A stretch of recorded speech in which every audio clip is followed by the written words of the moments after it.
سلام، این اپیزود کوکی کرینکل قرمز و سبز یلایی.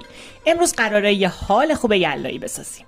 اول تخم مرغ، شکر، روغن، آرد، بیکینگ پودر، وانیل، یه سر سوزن، جوهر لیمو و نمک، اسانس انار و رنگ قرمز و پودر قند آماده میکنیم.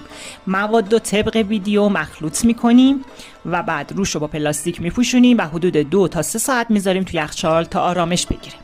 بعدش توپش میکنیم و میندازیم تو پودر قند و میسپاریمش به فر 180 درجه از قبل گرم شده به مدت 12 دقیقه. کوکیا باید وسطش نرم باشه ولی نباید تو فر زیاد بمونه چون خشک میشه. وقتی از فر درش آوردیم چند دقیقه میذاریم خنک بشه. بعدش میتونی برای دوره همی شب یلدا بذاری رو میز کرسی و حسابی با خانواده شادی کنی. نوش جان. زندگی گاهی مثل کوکی کرینکله، اول سفیده بعد ترک میخوره ولی از دلش نرم ترین و خوشمزه ترین لحظات در میان. اما یادت باشه من پریسام از پریدیز.